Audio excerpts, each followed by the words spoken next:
So last week, we basically talked about, like when you create something, you're saying what you want to say, but then like art, you also have to consider like what that person is going to read from it, what that person is going to take from it. So this time I wanted to start the session by asking you what all mediums and what all surfaces, screens, like what are all the things that graphic design like is used for? Like what all is graphic design in terms of what can you make, like advertisements, book covers, posters. So what all do you think entails having a graphic design skill, and what can you do with it? Page making. Yeah, absolutely. We can make websites and like all sorts of things. Like Yeah. on the web. Depends on the producer, like who is making it. So some might just use it to communicate with the public. Some might use it to like address their propaganda or agenda that they have. So depending upon what you want to do, what's your purpose, you make your graphic design like this. So when you say like communicating with the public, like through what? Like where does the public see your graphic design? Instagram, like for Gen Z, it would be Instagram. For my parents' generation, it would be Facebook. So yeah. Also, Rupali, book cover. I've had graphic design on my book covers, so I know. Yeah. Absolutely. 100%. Also, can we think of more things? Yeah. General products like water bottles and and things like that. Exactly. Invitations Packaging. and cards. Yeah. Yes. Bang on. Invitations and cards. Yeah. Would you consider the animation like for a news channel, the little graphics that take place before the session starts? Absolutely. That will come under subsection of motion graphics. Yeah, like logos for the companies. Yeah, that too. Exactly. So essentially, from this conversation, it seems that everyone on the planet needs graphic design for pretty much everything. And also that you come across graphic design like when you're brushing your teeth, on like the toothpaste packet, when you're opening coffee, when you're reading a recipe book, like whatever you're doing, or when you're going through Instagram, like someone has sat and graphic designed everything and like planned it out for you to consume. So last time we really talked about like when you're trying to communicate something, besides what you have to communicate, you also have to think of the user. So we went outside, and then I also asked you to go inside and find fonts and find colors and find images that absolutely represent you and why. And hands up for whoever's done homework. So basically for homework, we were supposed to go and like find 2 or 3 fonts that really like represent you. Like now we are turning you into a source of communication. So this week, like we'll identify like what colors mean, what fonts mean, what images mean, and then for next time, I wanted to combine like your favorite fonts and colors and images to make a poster or a book cover or a flyer that like represents you and communicates through graphic design like one of your emotions or one of your thoughts or one of your like things that you're passionate about. So do you guys want to quickly go to Google? First thing that comes into your mind, and then we'll do a quick like color theory as to what that could possibly mean. Sorry, we lost you for a sec. So you're asking people to Google a few colors, right? Yeah. Or even just tell me off the top of their head. Tell you a color? Yeah, that you are drawn to. There's like this slate blue green color. Has a lot of gray in it.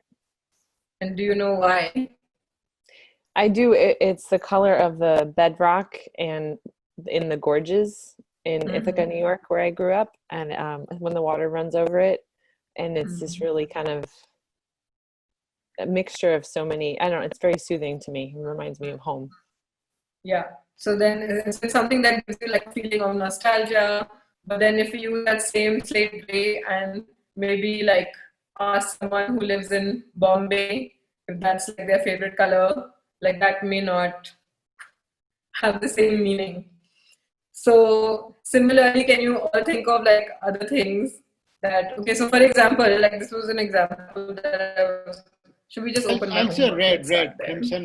crimson red. Okay. Yeah. So red is all about learning, passion. Is that how you are as a person? And also excellence.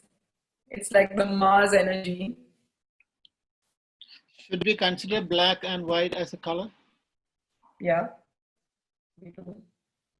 So red, As black, in and white. communication. Those three. That's awesome. So you're classic, you balance everything out. And so basically what my point is that every time you're trying to put together a word, an image, a font, there's a meaning to every single element that you put into your communication. So the whole process, like the whole purpose of that exercise was, okay, fine, like I like this font, why do I like it? What does this font mean? I like this color, what does that color mean?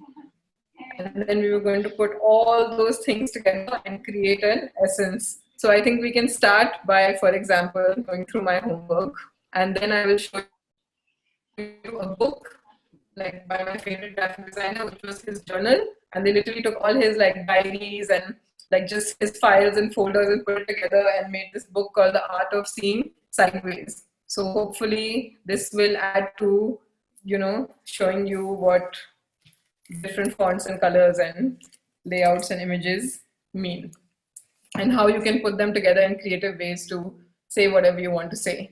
If at this point anyone like has a purpose to like what they want to design for, if anyone has a project they have in mind, like tell me now, and then I'll use that as like a anchor as an example to answer questions and address processes. I've been using red and black as like the colors to redefine negative stereotypes in the society. So I felt like black and red like really attract people. And when when I'm like designing an infographics, so if it's in black and red, people seem to read that more, and like they seem to like actually read the entire thing and go through all the slides. So red and black has been really helpful to me. But you also add white, because I'm not sure technically you can read black on red and no, yeah. I use white as like the color for my letters and red and black as the background. Perfect, because that is literally like red. Like if you see, all danger signs are made in red. So it's literally to draw your attention to something that's problematic, and so you're instinctually doing the right thing. But how did you come about this decision to use these colors for what you're doing? I personally didn't come up with this idea. So like the organization that I work with, we had a meeting and someone suggested that we should use red and black to attract more people, and white as the alphabets. Yeah. Very smart. They know what they're doing. Okay. Also, another color catches the like people's eyes is a yellow and red color scheme. Like, that combination is like really catchy.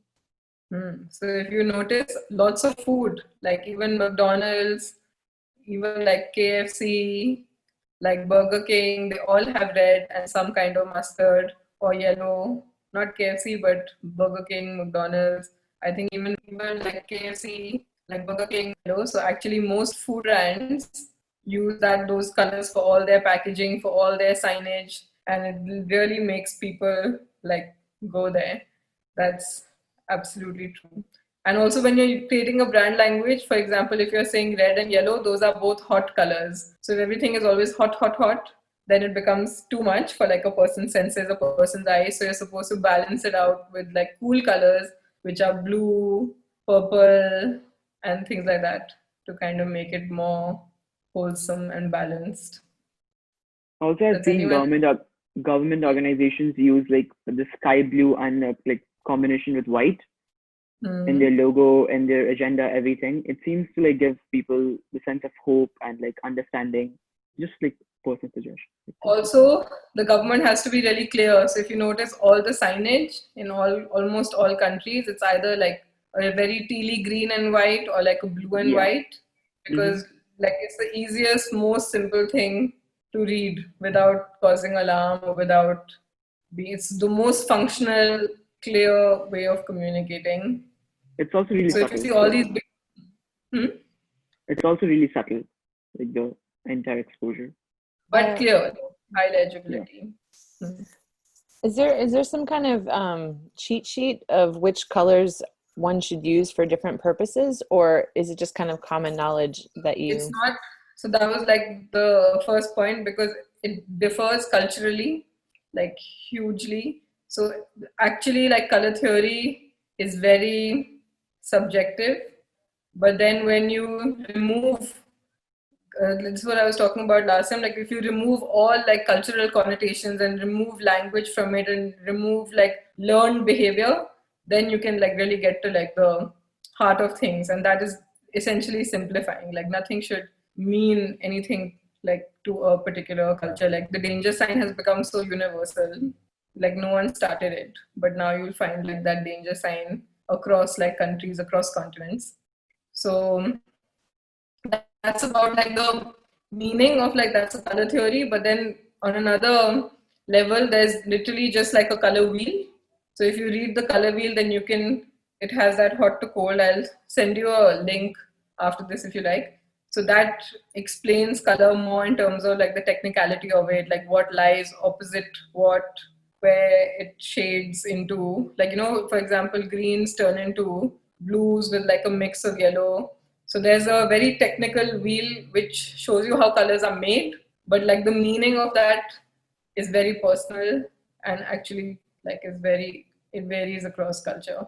But all these like slightly institutionalized like uses are the only things that I have noticed that seep through, because red and white is, you know, like attracts you no matter which country you're in, because your mind has been trained to read like emergency exits and, you know, fire extinguishers, which have become now very universal. So which is why, like, to begin with, the whole thing was about who are you talking to, and does this culturally make sense to them? So if you're, you know, and then I was also joking and telling them that when they say never judge a book by its cover, like graphic designers get very angry. Yeah, exactly, Sonali, because blue and white is as information graphic and as clear as can be. A lot of like cloth brands uses like black or red color, like cloth Yeah. brands. Yeah, but that's because they just want you to come into the store. So they'll catch your eye in any way possible. Do you have any tips or anything on, so say you're targeting a specific demographic or community? Sorry, can you hear me? Yeah. Okay. So say you're trying to target a specific demographic or community or country. What can you do to ensure that you get the right color combinations, you identify those right pieces? So the first thing you have to identify, of course, is the essence of who you're communicating on behalf of, right? So if you're the government, like what is it that you want to say? So you have to basically break everything down into a set of like values. Like what are these? So for example, so that's why I'm asking for like specific examples, because there's a process, but there's no right answer.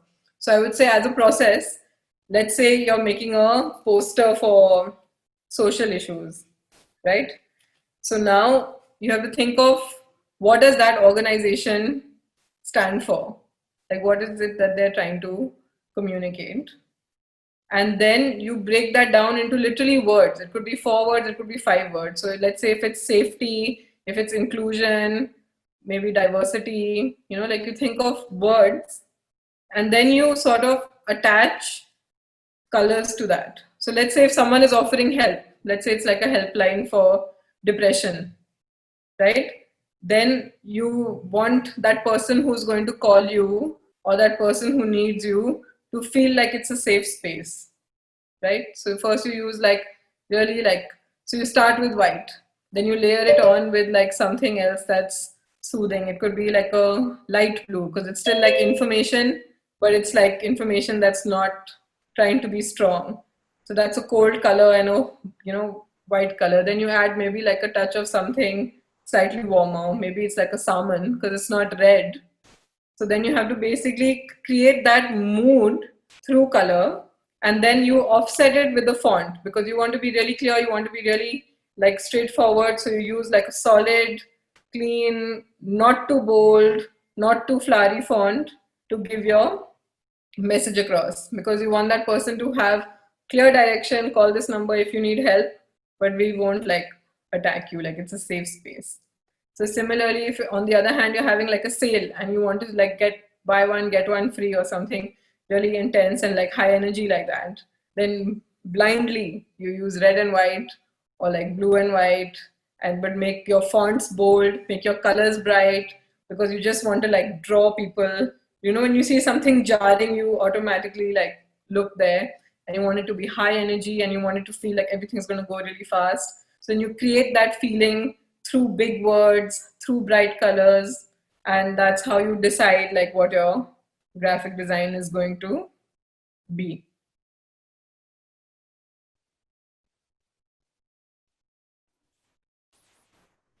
So I see a number of grade 10 to 12-ish people. So people doing class projects, personal projects, things like that.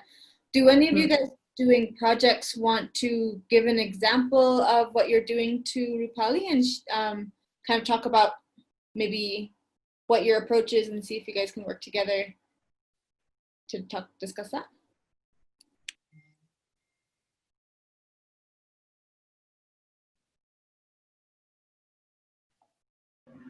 Actually, Karen and I are doing a gas project wherein we are trying to gather people to, discuss about the climatic issues and, come up with innovative solutions. So we're using social media as a platform to connect as of now. So maybe we could get some help, some tips on that, like how to. So basically, at the end of the day, anything like graphic design is like a combination of word, image, right? But then when you go into social media, your whole graphic design has to shift tact, because in social media, you should not put text on your images. So then in your case, like one would maybe use like illustrations, or maybe use photographs with illustrations, or just like urban like signs, because the second you put lots of posts with copy on Facebook or Instagram, it doesn't go organic naturally. Like you have to, pay to make that ad be seen or make that post be seen by people, because both of them are primarily like photography platforms, so they don't really promote or organically disseminate uh, posts with text on them. So in your case, like if the climatic thing is maybe water related, so maybe just like beautiful, vistas of maybe oceans with maybe like an illustration of something that's not nice, plastic, oil, to kind of create visual imagery by saying what the problem is, and then using two images which are completely like opposite, like the ideal and the pollutant, and then putting it together to show that something is not right with this image. Because if you see like a pristine beach, you feel like all is right with the world, but then if you see it with something more industrial on it, automatically your brain is like, something's not right with the picture, and then you read further to see what the problem is. Do you know what I mean? Because that's like a social media thing. Would you have any examples, Rupali, of kind of what you're talking about in terms of kind of climate related activism? So let's say, is your project written or is your project digital? Because graphic design has to adapt itself to various substrates or various mediums. So when you're doing graphic design for print, it's a whole other experience from doing graphic design for digital, for doing graphic design, in like page making or page laying out. So how do your projects work? Do you like make them online and hand them in, or are you printing them out, or are they like more live, like social media projects? As of now, it's all online project. Okay, because the rules change for everything. So give me one climatic issue that you're addressing or creating awareness about. like air pollution. Okay, air pollution, great. So let's say you want to, but what do you want people to do? Are you creating awareness? Do you want people to donate to something? Like, are you just giving people information? What is the purpose of your project? So Um, actually creating a forum about that. So online we're just inviting people. So like it'll be like a Zoom meeting. So where the problems are discussed and people come up with some solutions which can be implemented. So it's like a forum which we advertise on social media. Okay. So essentially, you are creating like an event and you want people to show up and you want people to have conversations, Yes. right? So now the most important thing for your communication is the when, why, and how. Like, when is the event? Why should I go? And how can I join it? Yeah. Right? And we're all inundated with like so much information daily, so we have to be really clear.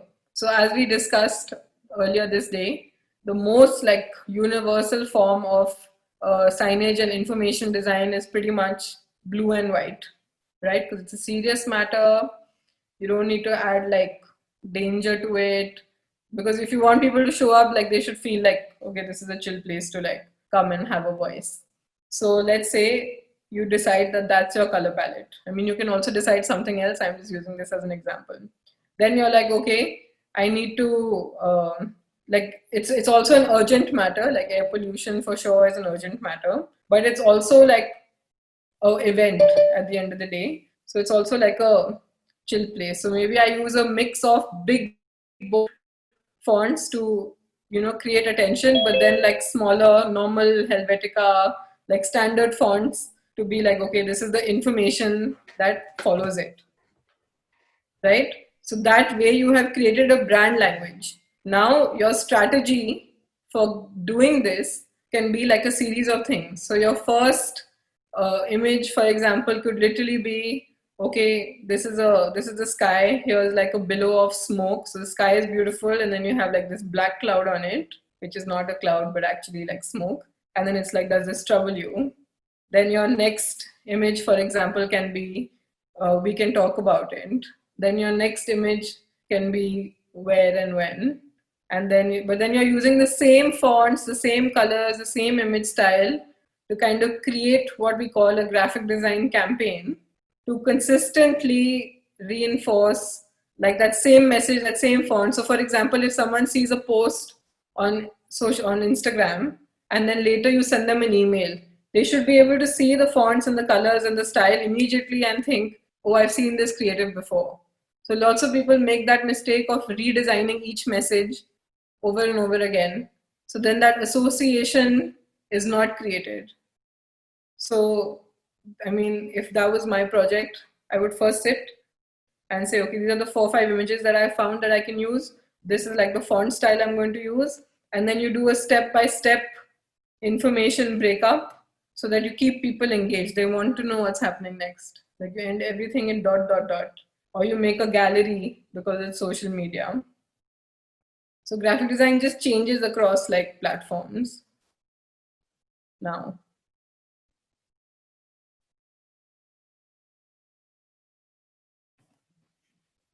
Did that answer your question a little bit? Thank you very much. Okay. Sorry, just to clarify, when you're talking, you were speaking of multiple images, and are you sending those out all together, or like how physically? So for example, back in the day, all one had to do was make one poster, print like 10 versions of it, or 100 copies, and put that poster everywhere. So all your information would come out of one communication. So if you had one image, one set of like content, there was no problem.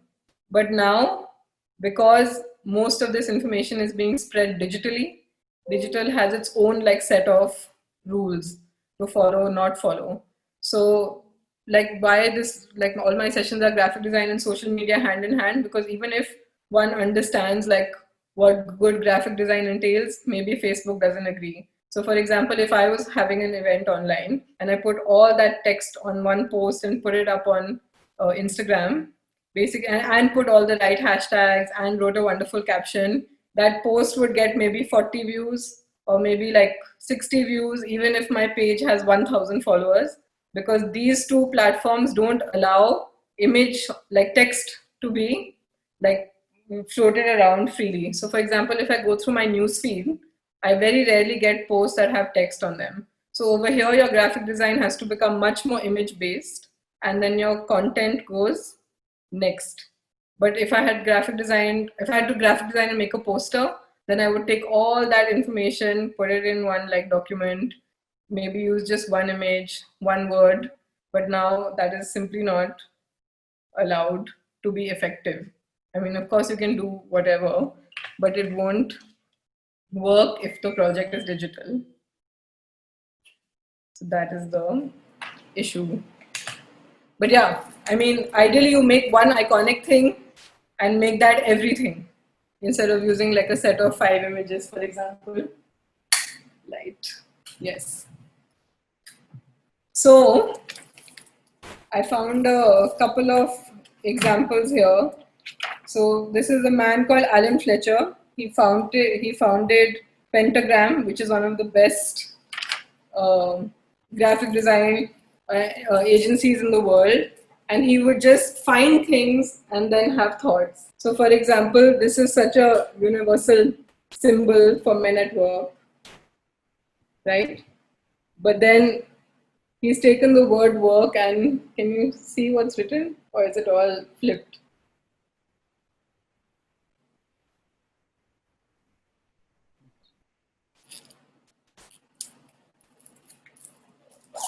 We can't read it, but we can see the picture. So it says, so it has a men and work icon, and then it says, I like work. It fascinates me. I can sit and look at it for hours. Right? So the point is that you can take universal symbols and make them your own. So I think what he did was he found like a bunch of quotes by people, and then he tried to reflect them in graphic design. So for example, this is a Andy Warhol quote that says, 2 is a crowd and 3 is company.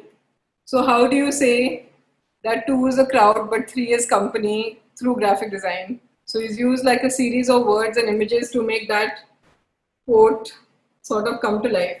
So this is the most basic form of graphic design, but unfortunately or fortunately, like it's not as straightforward, because you have to think about, am I going to be printing this? Am I going to be posting it online? Am I going to, be drawing it on a wall?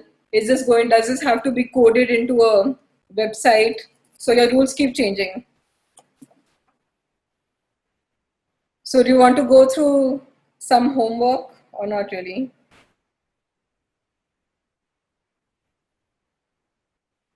I think we should. Priya, should we go through yours? It'll show an example of how one can mix and match. Or what we can do is, how about I open a file, yeah, and then let's make a poster for your air pollution. Let's make a post for air pollution. Yes? And then you can keep telling me what font to use, or if you want to change the color, right? And we can do some live graphic design. It sounds like a good plan. Yeah, like everyone will make this poster. So point number 1. Okay, 1 second. Let me share screen. Here.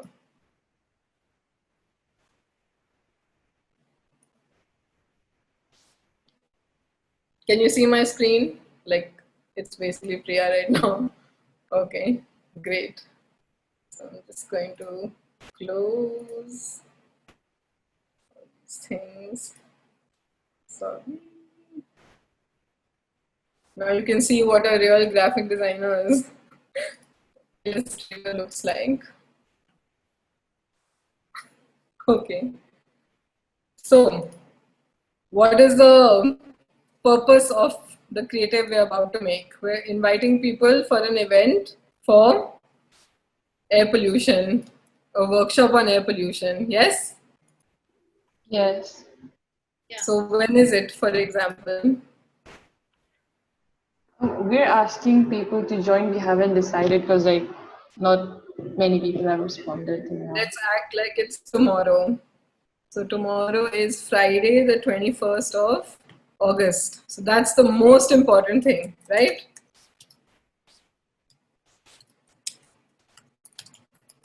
What are you calling your event? It's just WYT Woodstock edition.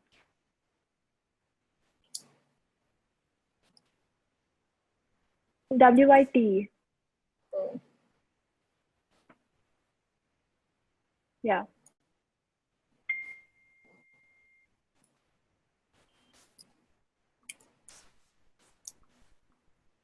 okay. All right. What does WYT stand for?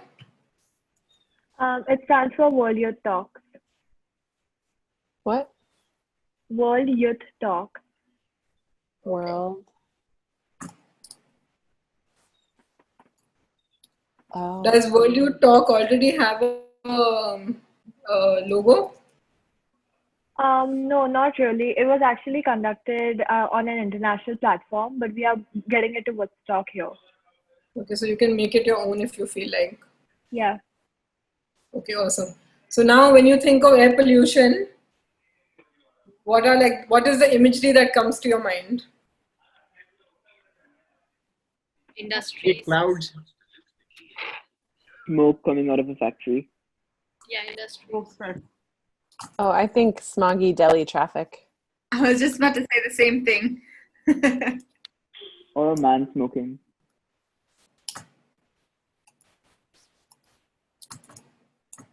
Maybe some garbage burning, like piles of garbage that are burning. Okay, awesome. So clouds is obviously like, okay, never just take images off the internet. We're only doing this as an exercise. Yes? Always use free images. The way to do that is to go to tools, usage rights, labeled for reuse with modification. Yes? Most important. So let's say we have this is the dream, right? We don't want that. Wait, do we want? Yeah, I don't know if do you want a good image, like this is what the world would look like without air pollution, or something so horrible that people are grabbed by? Yeah, so right now we're perfect. So right now we're going to create a quick collection of mood boards. So this is like industrial pollution.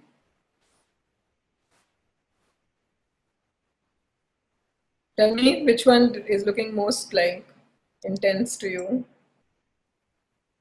Do Like you this want is kind looking of crazy. yeah, but are you going to use it as the background and write over it, or are you just going to put it? Yeah, we're going through the process right now. We're going to come to a conclusion together. Okay, I like this one. May as well. But keep telling me, right? So because we're all designing together. I'm just being the tool. You're being the graphic designers. I like the image of the three smokestacks together. Maybe also ocean, Rupali. Yeah, I was Some going to do the same polluted thing. ocean, probably. But we're discussing air pollution, Ali. Oh, yeah, sorry. Yep, my bad. Okay. Is this a 3-1? Yeah. Okay. I like the top left. Wait. Yeah. Like the dark cloud. This one? The top, yeah, that one. That one also, the smoke coming out, yeah. Yeah, this looks like the factory, like the smoke is bigger than the factory. Okay. Delhi smog. Everyone's favorite time of year. I guess. Yeah. Okay, right now I'm not picking free images, right? Because we're going to be as fast as possible. There's one Okay. like bottom that has like some orangey smog, which is kind of. This one. Yeah, I like the one right to the right of that one. This one. The Yeah, Ravi this- Chaudhuri one, yeah. Because Yeah. that one, I think you could put the text at the top and have the image at the bottom, like have the image under, like as the background for the whole thing, and then the writing on top of the image in that blank spot in the. You're literally Wow. already a graphic designer. That's English teacher, graphic designer, same. One more, is Adobe Illustrator your favorite it is. design program? Do you think it's the most user-friendly one for teenagers and everybody and people I feel like it takes a while to like figure it out, but then once you do, like it has the best, most precise output. Plus, it's also designed to be more compatible with other software, so you can save things as literally almost any file format you can think of. Okay. Okay. I don't know. Do we want to put a smoking man on this? Because I don't know. I don't think it fits. Sorry, Swastika. Forest fires? Forest Yeah. fire? Yeah. And we can use just the smoky part if we feel like, right? Because this is what an element. Okay. Garbage burning was also a good one. Forest fires.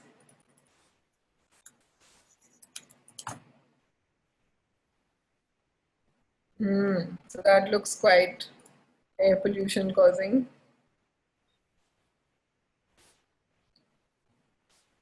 Okay. Then garbage burning. Does anyone have a favorite? Fourth one, second line. Okay. Oops. Okay.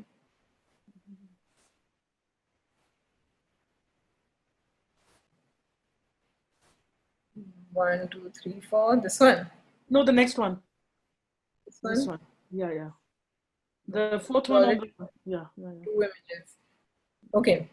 So now we have like a bunch of images ready. When you have like a purpose and you know what your audience is, now you have to have like a big line that draws you in. Because if you put World Youth Talk as a heading, for example, it's like, actually, yeah, it could be clear enough.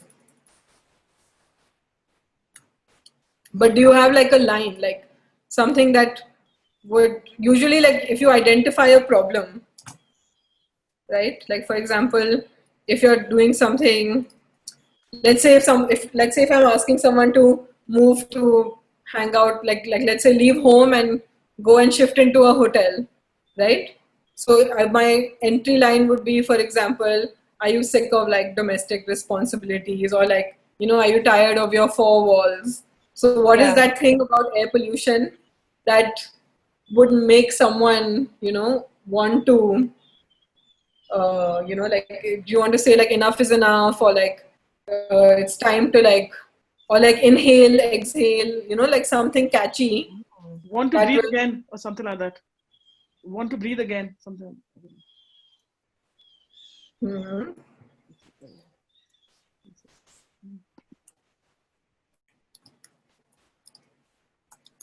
Like something like that, maybe. Yeah, I like the inhale exhale thing too. Or do people, is it getting old to use a rhetorical question on something like this? But over here, like, because if you're seeing like, because this is going to be placed along with, a full news feed of information. So if you just put a picture of smoke, or we just put a picture of sky, it may or may not be. Oh no, I totally believe in the slogan logo-y something or other. I'm just wondering, like, I think that the default for a lot of people is just to start with a rhetorical question of some kind, like, does this air look clean to you or something? And I just feel like, does that get gimmicky? Is it sort of passe at this point? Because I feel like graphic design probably goes through trends, right? Where things are really new and fresh and captivating for a while, and then things get stale and old. So what has happened is this line has shifted from image into caption. So if you put up an image, let's quickly open, for example. So are you saying captions are more attractive now than images? So you have to basically use an image to draw someone in, and then the caption is like your second hierarchy. Yeah, we've gotten so people will look for so much less time. The attention spans are so short, and you have to grab something quick. People want an image. That's why Instagram has taken over instead of Facebook, right? No one wants words; they just want. Yeah, like look at this. So now it's like dude with sign, like it says the planet is not an ashtray. The planet is not an ashtray, and this guy has picked up cigarette butts while he's hiking. So even though he hasn't like sat and like typed something, it's so much more powerful. right? Same here. Like if you just like, for example, if I see this image, it could be anything. It could be a news article. It could be anything. But it's like, how do I tell? How do I differentiate what is an event and what is just a post? What is just a data point?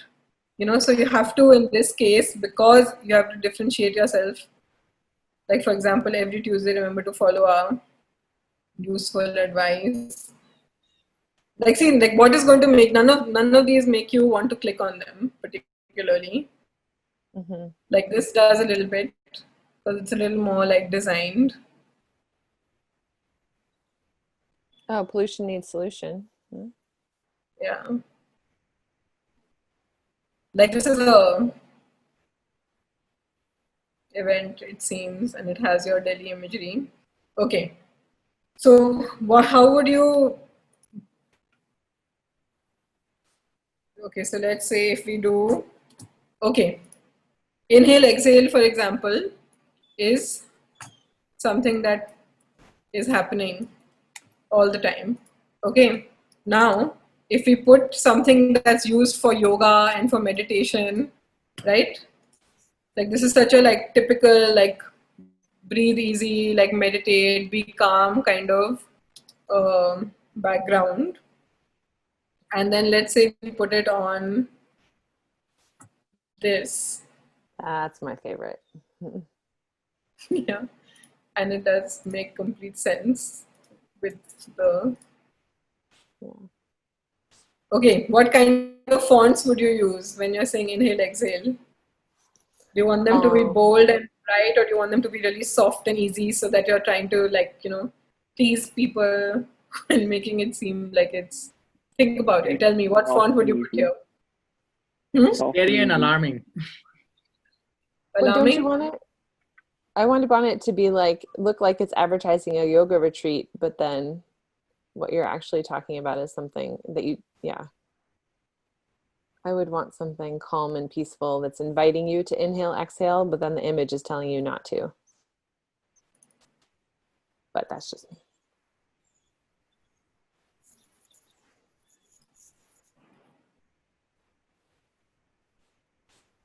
Wow, you're really good at this. This is okay. So let's say this is the concept that you guys have come up with, which I think is really pretty good, right? So it's like you look at inhale, exhale, you're seeing that, okay, maybe I don't want to at all, right? And then you make this information, because you've already drawn the person in, really like simple, informative, use like the most classic font in the world is, for example, Helvetica. Hmm.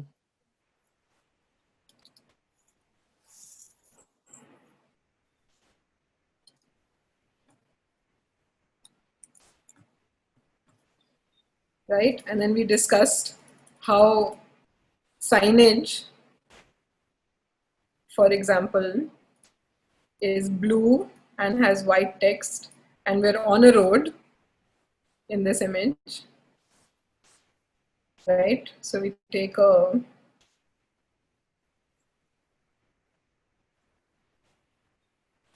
road sign type of blue, put this highly functional font on it, so that it literally just looks like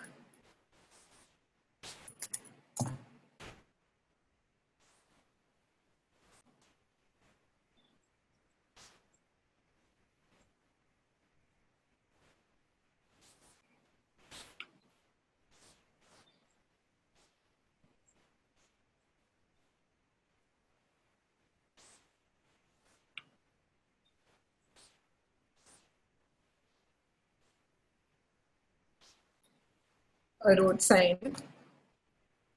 And here you have used word and image.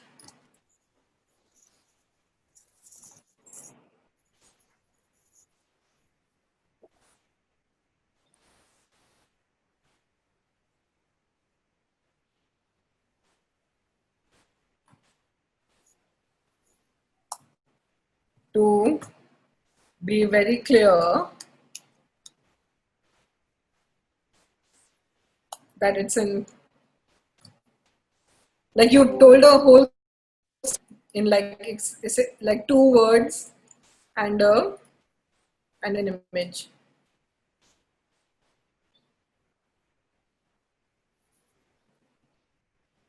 Yes. Awesome. Does anyone else have any other purposes that we can quickly do another design for? And then the same thing, let's say if you're doing a campaign, right? And usually if you tell people something once, they don't necessarily like remember. So let's say, for example, one type of pollution is road, like traffic pollution. Let's say another type of pollution is like forest fires. And let's say another type of pollution is, I don't know. Burning trash. Oh, we have the factories. Yeah, these factories. So if you do one post, for example, sometimes you have to choose your images to match your fonts, otherwise change the color. Yeah. So if you put, let's say, a series of these out, then you can make your point even stronger. So now this same master creative can then have like more detail. If you're doing a poster, you can write a whole essay on it. If it's a social media post, you can change all that additional conversation into, what do you call it, the caption. Then let's say if you manage to get like a special speaker, let's say talk about maybe traffic policies or whatever, then you make this small and you create a space to put their image and then write like who they are and what they do underneath it. And this way, yeah, you have basically come up with like a line and an image, and they don't actually go together, but you've created a much more like stronger thing. Now, for example, if you take the exact same font and make it high impact, like black.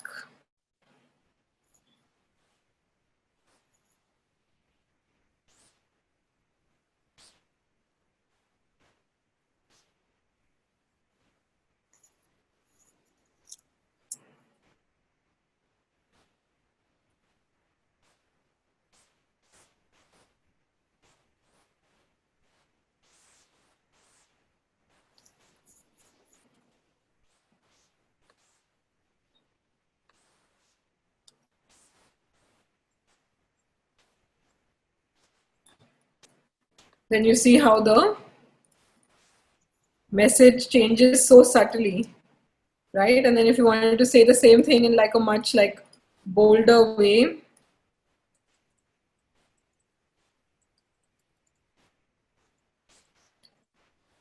so right now this picture is still like, one of those pictures that goes very well with the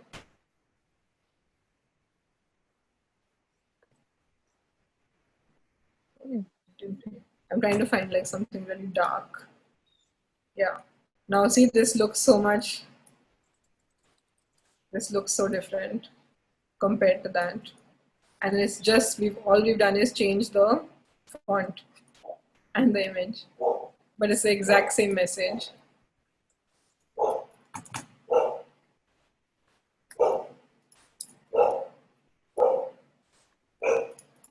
So in this way, you have to think about like every single element that goes into your message.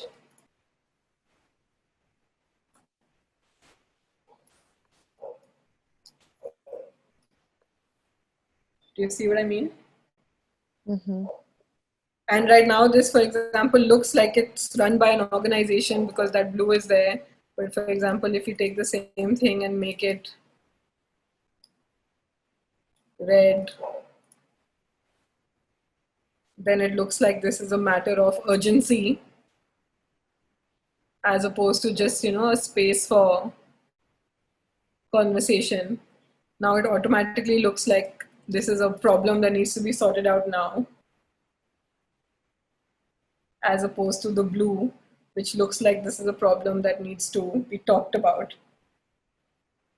So you can create a level of alarm by just using these basic tools.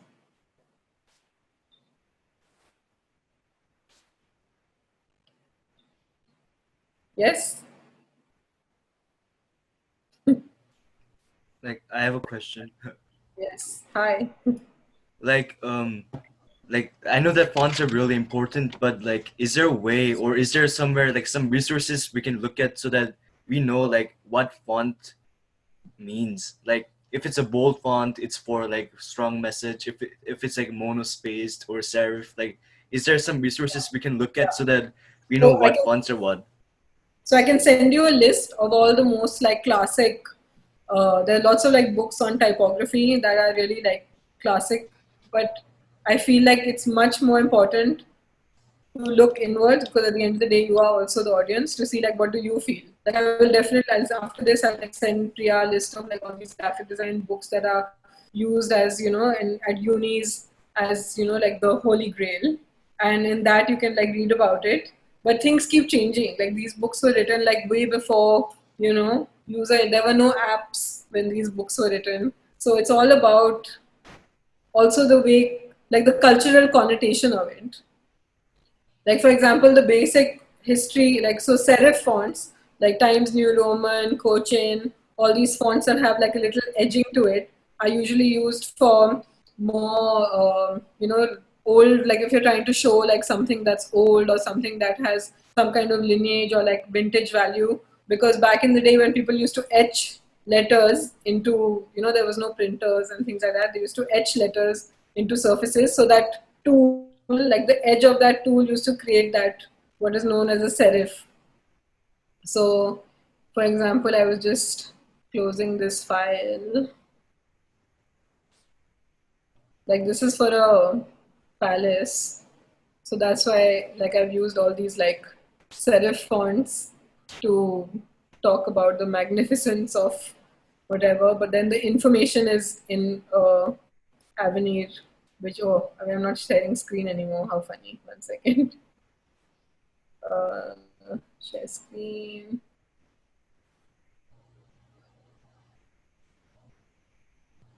Okay. So for example, this is a package that I was creating to actually go and like hang out in Udaipur. So even though you'd be living in one of these rooms, we're trying to say that if you want to experience Udaipur, there's no place better than to go and do it from the city palace, for example. So the fonts are really like old school and serif, but then all the information is really like is Avenir, and it's extremely unserif. So, but it's like it's formal. So we've used like elements from like historical books and a little bit of like old school mixed with new school. So, and also if you keep asking yourself like how you feel about fonts, all your like answers will come through. Talk to like older people, talk to younger people, because that also keeps changing and it's different culturally. Because in India, like for example, most of the time, like these old fonts, it also depends on who your audience is. That's why I actually led all these sessions with this. But I'll send you the list of books to do a refresher course. And then if you just keep noticing, like if you look at a noodle box, like a noodle pack, if you look at a menu, and then you see what like a hotel menu looks like, what a takeaway, what a cafe menu looks like. So once you become aware that every font, every color, every layout like means something, you'll be able to start picking up and try to eventually you'll know like what they're trying to say between the lines. So this whole thing was to make you start looking. So Question. Yes. Building off of what Daniel was saying, is there general guidelines as to where you can be creative with your font, and then where you would need to be a little more classic and just straightforward? And So how combine all of Hmm. So most of the time, when you're out there and like working in the real world, everyone will give you like a brand guideline. Most brands and most companies, as soon as they start, the first thing they do is go through something known as a branding exercise. So in the branding exercise, they make a logo. Let me show you brand guidelines. They'll make a color palette. They'll tell you like what is the tone in which you can speak. So these rules have already been made, and then you have to sort of follow them. Just give me 1 second. I'm trying to see if I can find you some cool brand guide. Oh, I have the Adidas Originals. You want to see the Adidas brand guideline? Because all the others I have are like Absolute and things like that. Okay, let me show you the Adidas ones. And I think I had Fresh Finds. Okay, Adidas is actually a great example, right? Like, who doesn't want to see that? Give me 1 second. Let me share screen. So usually there's a set of rules that you have to follow. But then if you're creating your own brand guideline, it literally depends on who you're talking to again and again. Okay, so these are the 2018 brand guidelines for Adidas. And a brand guideline is essentially, these are the global communication guidelines. And they tell you like how Adidas is going to communicate. So basically they're trying to articulate the essence of Adidas Originals into a system of design expressions. So now you'll see how this, so today they're influential and they have like an element of, for example, street culture, and they lead dialogue, challenge status quo.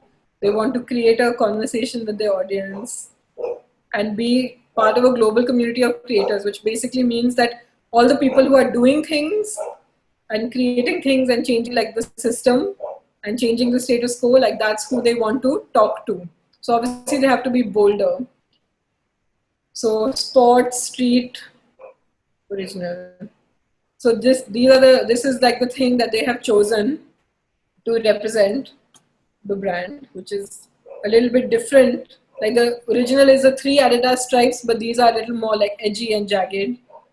And they're blue and white, which is pretty universal. We've already decided that.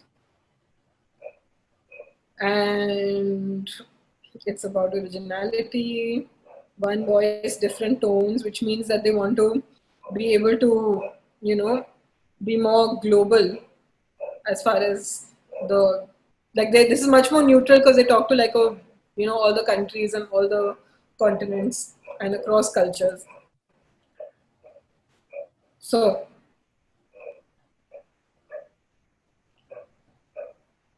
they want the whole thing to have, for example, a work in progress aesthetic, which basically means like they're not taking a photo in like a finished environment, right? They're not saying that, oh, this is like the perfect shoe, it's in the perfect setting. They're saying that, okay, this is a shoe in the making. It's, like there's conversation around it. There's like lots of thought, texture.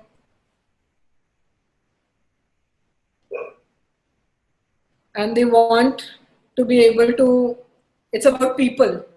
So like it's everyone from like a Snoop Dogg to like a student who's making something, right? Like anyone who makes. And they're trying to like remove that difference between someone who's made something small and someone who's made something big. Like, are you all still here? Yeah. Yeah, okay. I was like, am I monologuing? Okay. And if you also see traditional grids have, traditional grids are made in like 12 columns, and then you'll have like a heading, and then you'll have like a subline, and you'll have an image, and you'll have more text, then you'll have something else. So they've actually broken like the whole grid because it's about being one step ahead and not following the rules. So this is basically what a photography and moving content.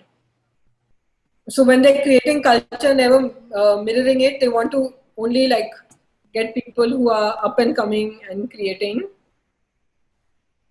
and honest connection between the photographer and model. Then when they do moving images, so this is like their film guide.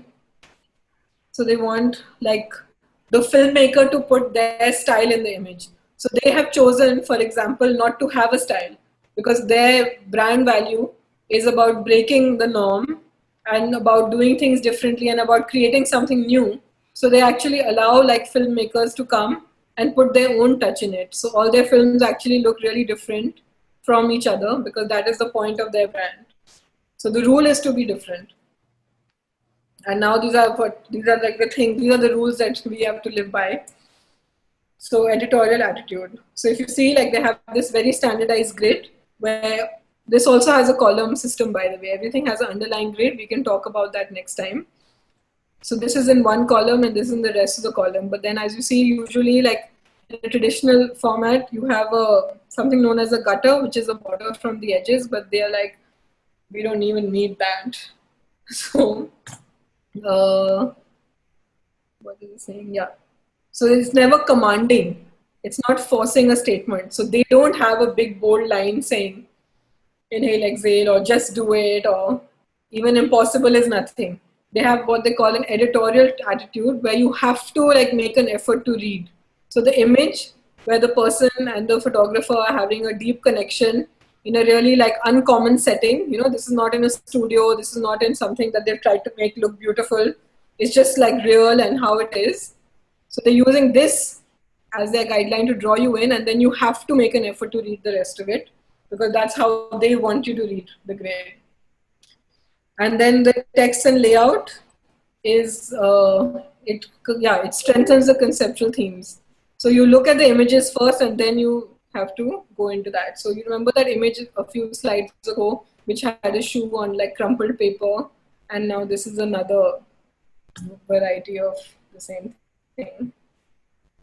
So then you can mix both things. So you can mix so they're saying that you can mix all our different, so you have your motion image and then you have that shoe and then they've taken both design elements and put it in the same spread. And then they don't want any of their people to look perfect. So if you can see, everyone is real. So if let's say if their like brand guideline is being real, then they will never like put you in a studio, for example, because it has to be on the street. The lighting is all natural. So here, so this is too sweet, too unapproachable, too understated. This does not look like street culture. This is too clean cut. He is too old. He is too masculine. They don't want to scare people with neck tattoo, too chiseled, too androgynous. So you can't do all these things because this is like the rule of this particular message. But you can do this. You create such different imagery with, unnatural angles. And if you're in a studio, then you're not like smiling. Everyone's a little bit like gender neutral. No one's like wearing a frilly dress or, being in a suit. And then here, this is my favorite, do's and don'ts. So yes, make unexpected statements.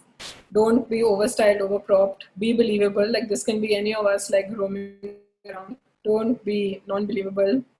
Then use franchise specific apparel when available. So he's collecting garbage, but he's in like Adidas, but you're never like putting sportswear with heels.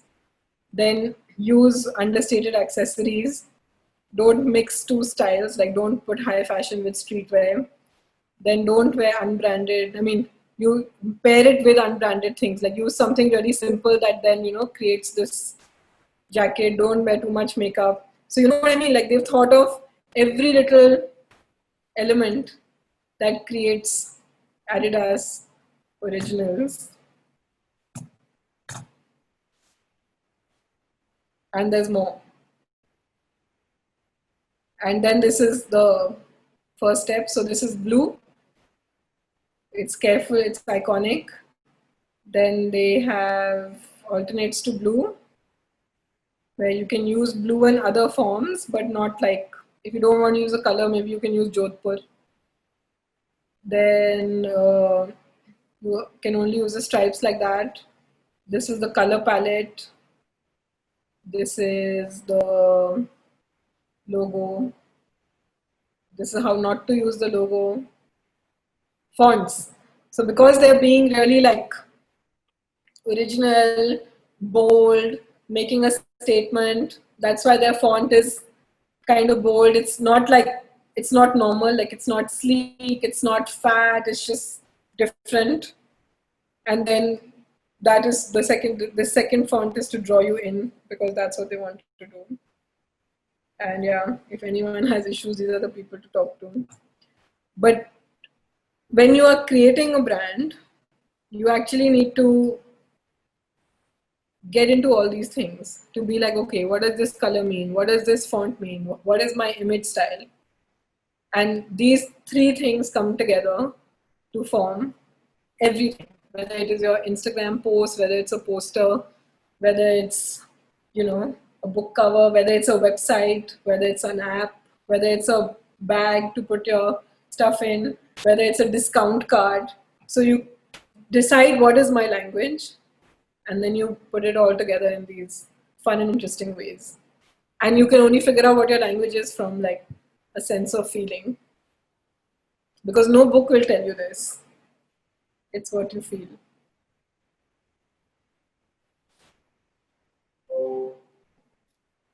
Right. Thanks, Rupali. I think we've had a great and engaging session. We're at about 4:43. So if there's any last minute questions, we can go ahead and get those.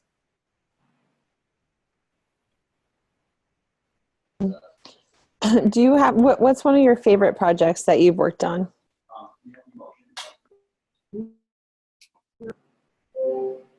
That's so interesting. So I'm going to sound, so the first basically I like two ends of the spectrum.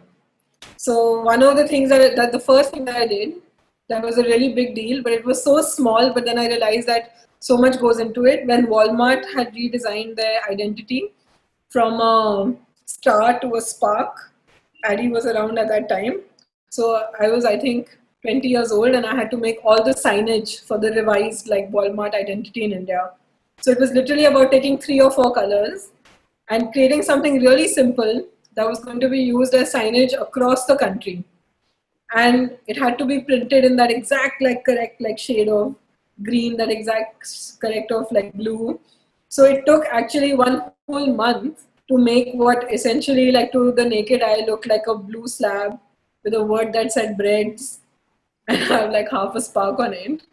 But then I realized that even in something so simple, which has only 3 elements, how much research goes into how the person's going to feel. And then that signage failed really badly, all over the country, because it was so clean and so clear and so meticulous that the people automatically assumed that this was going to a very expensive brand. Because the signage was so clean, it automatically felt premium, because in India, the more simple you go, the more clear you go, the more expensive the product looks. And then they had to sit and chuck all my work and make new work and make it red and orange and really bold and terrible and tacky, so that it started looking cheap. So as a learning experience, I think that was the first thing, which is why maybe I focus so hard on who's my audience and not so much where's my skill level at. And then besides that, just I love, actually let me quickly show, okay, no. Then I also like working on all these hotels. For example, I worked on 5 hotels in Rajasthan, and then I had to find different brand languages for all 5, even though they were pretty much drivable distance from each other, and really break it down to what is the essence of each place. What makes this different, what makes that different. So that was also quite fun. I'd love to and see then I that. put it all in a presentation to show the 5th Rajasthan client I was going to target, to be see, these are all the ways in which Rajasthan can be different. 1 second, I think I have it here. I've that presentation just in case you have 5 more minutes. I can run through it.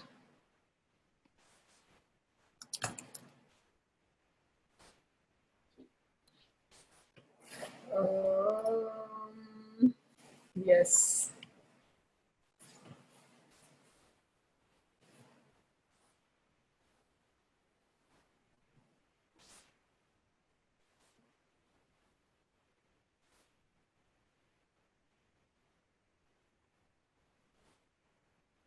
So this was basically food, beverage, and tourism.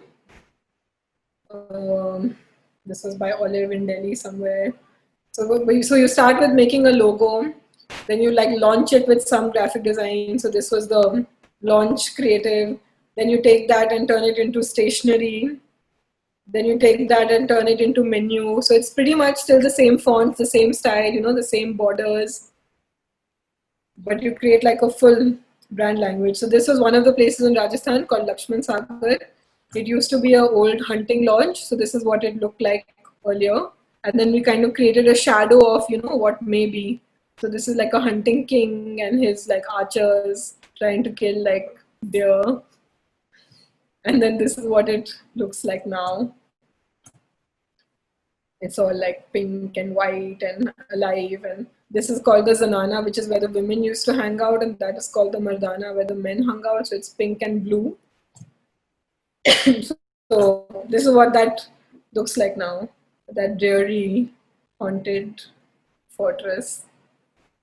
So his and hers, we worked around that whole. This was when they had like an event, they needed a backdrop. This is a book that tells you all the things that it has won. But it has a very like rustic mixed with like glam, eco chic kind of vibe. So we drew all the things that you cannot see in the photo. So whatever the photo had the rock, but then it also has like these things. And this is just like all food and hospitality. This was a speakeasy and also by Olive in Hyderabad. So it's about the grungy 20s, not like the glamorous 20s. So how to take something like the Great Gatsby and make it still glamorous but also like seedy. Then this was a biking company that used to do tours in Rajasthan. They still do. It's about taking that bike and like for example, like Rajasthan here is shown in a very different motion type way. Like you have these camel man and the bikes. This is there, but it just has nothing to do with Rajasthan. This is a place that sells like biryani, but they're based in like Mughal, like Nizami, Hyderabad. So we took all these memes from like Mughal Azam and all these older things, and But they were Pyar all Kya Karna Kya, I watch that song all the time. yeah. So First this is color, actually I think, yeah, in Hindi yeah, movie. yeah, exactly. So this is a GIF where she actually dances in this like Jodha Akbar is like kicking this guy because he doesn't want to share, and then it was like seek kebab, not attention, There's a little bit of Bollywood and mixed in, yeah. yeah, like then we took all these like things that were supposed to be more royal in like Bollywood history. Oh my God. Then of course when you did a Michi, like again at the end of the day you're still selling food, but then how do you like make it Italian in vibe? Pick your crust, Italian mafia. This is another place in Rajasthan that does like luxurious things. This is another place in Rajasthan that does block printing. But it's like you're saying the same thing in like different fonts, different colors, and still making them all appear different just by these small things. So that is the mantra. It's like you have a paint box of colors and fonts, and you pick what you want to use based on what you want to say and who you want to say it to, and then create a message that is hopefully doing its job.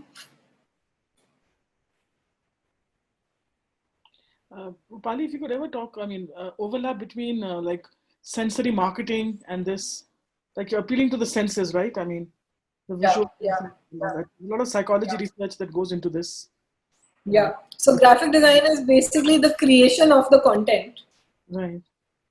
Like you create the content but marketing is more like the overall like strategy of it and the tactics that someone is going to use to reach the people, and like they find the sentiment, and graphic design you actually like make it.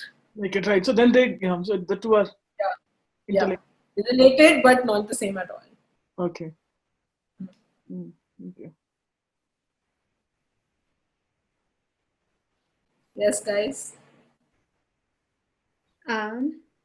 I feel like I keep coming up with questions, but I want to be sensitive of your time too, because today we've also got a bit more. That's okay. I work till 2 every day, so bring it. So if you were to kind of have like a checklist of these are the core questions that can really identify what you're about, whether you're advertising yourself or your Insta page or something. Okay. So I actually, when I got sick of asking my clients the same questions again and again, I actually created a document of 10 questions, which I'm going to share with you. And you can take a note of what these questions are. And no matter, even if I have to do a logo, even if I have to do a poster, like this is how we always start.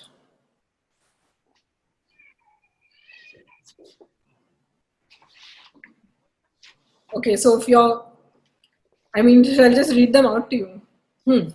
Because I don't know how sharing screen will help. So one is a brief history of what's happening. So for example, if you're doing a event on Facebook, like I say, if you're doing an event on like air pollution, so brief history of what that entity is. So for example, YWT, like what is the history of that company?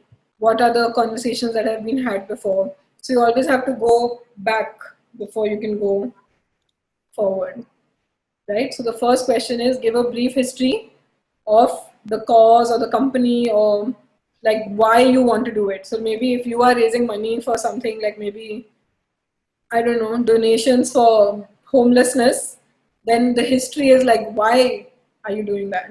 So the first element is always like the historic, like the reason why this is happening.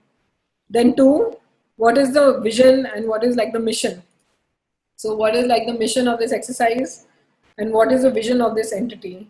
So maybe if the mission is to feed 200 stray dogs, for example, what is like the next step after your mission has been accomplished? So it's your history, mission, vision. Then after that is who is your target audience? I'm sure if I say that once more, you will all kill me with glare, but it's very important. Who is your target audience? Then next is who are your closest competitors? So what are the other people who are doing the same thing that you're doing? So sometimes you can go and observe trends, like you're saying font trends and color trends, just by seeing who your competitors are. I remember once we were making noodle packaging and we realized all noodles are red and yellow. Like think about it, Top Ramen, Maggi, Shin Ramen, like everything was red and yellow. So you're like, okay, now I'm going to do like orange noodles or green noodles. So check your competitors. Then,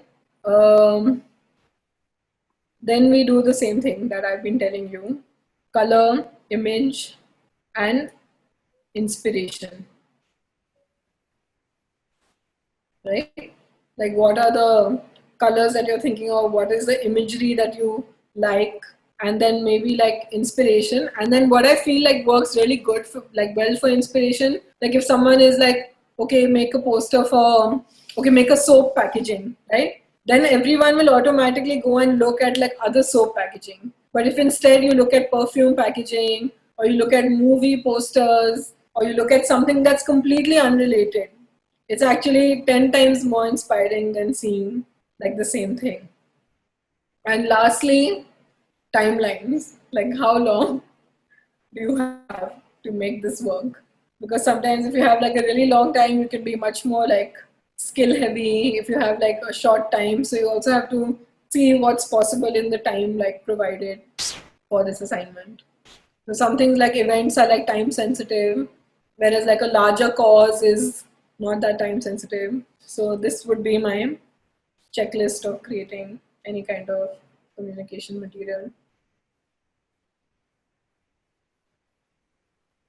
I think you're muted. Oh, sorry. Yeah.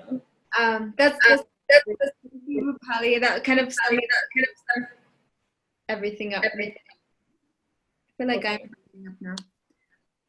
Yeah.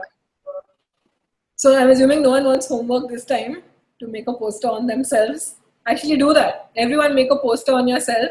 Find an image, find a word or two, and do it in colors and fonts that you like. And then next time let's do a show and tell of everyone's posters.